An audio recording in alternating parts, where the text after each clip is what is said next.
харилцаа гэж одоо манайд байна уу? Гадаад харилцааны яамд байхгүй тийм. Энийг мэдчих хэрэгтэй юм шиг. Энэ Монгол улсын чинь дагуур болгож шүү дээ нэг компани гадаадд өр тавиад. Засгийн газар мэдэхгүй. Гадаад хэргийн яам мэдэхгүй. Ямар өр тавьж, ямар харилцаа хийж байгааг мэдэхгүй. Тэгээд зах зээлийг барьчихсан. Чөлөөт зах зээл гэдэг. Чөлөөт зах зээл гэж байхгүй гэж ойлгож байгаа. Миний барилж байгаа бодлого шүү. Яг тэгвэл засгийн тэргүүн хөссөн үсээгүй энэ засгийг би удирдах байгаа. Одоо бол төрийн зохицуулалтаа зах зээл гэж байна. Хүн болгон хүснээ хийдэг зах зээл байхгүй болсон. Одоо бол бүрч байхгүй. Дэлхийд л байхгүй болцсон. За тэгэхээр гадаад харилцааны яам ямар ч байсан гадаадын өөрийг бол мэднэ гэж байхгүй бах тийм ээ. За мэдээж 100% чөлөө зах зээл гэж бол тэр бол байхгүй. Энэ бол зөв. Ямар нэгэн байдлаар засгийн газрын оролцоо бол заавал байна.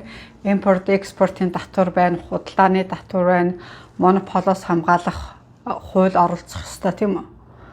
За би эхлээд чөлөөт зах зээл гэж юу хэлээд байгаа юм бэ гэдгийг би маш жижигхэн жишээ аваад хэлчихье. За би дарахнах л та. За жишээлх юм бол манай дархан 200 мянган хүн амтай гэж бодъё. 200 мянган хүн амыг за 2 гурилын үйлдвэр гурилаар хангадаг байлаа гэж бодъё. Гэтэл 3 дахь гурилын үйлдвэр гарч ирлээ тийм үү?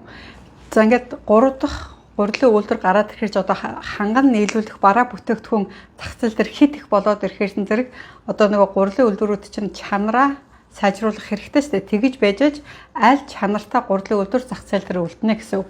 Энийг чөлөө зах зээл гэж хэлээд байгаа. Хэрвээ чөлөө зах зээлийг засгийн газраас хит хянаад эхлэх юм бол засгийн газар хэн дуртай гурилынхаа үйлдвэрийг бий болгож үйл ажиллагааг нь явуулаад хэн дургуугаа хаагаад зогсооно гэсэн үг.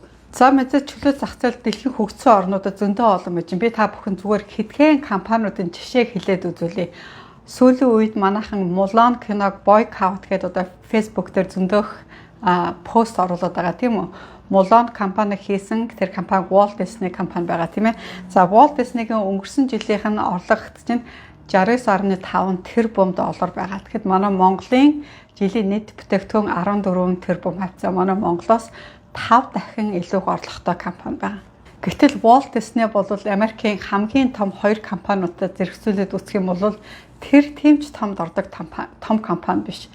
Хамгийн том компани Walmart байж гэн. Walmart-ийн өнгөрсөн жил 2019 оных нь орлого болохоор зэрэг 523 тэрбум доллар байсан. Манай Монголын одоо жилийн нийт бүтээгдэхүүнээс 37 дахин их илүү орлоготой.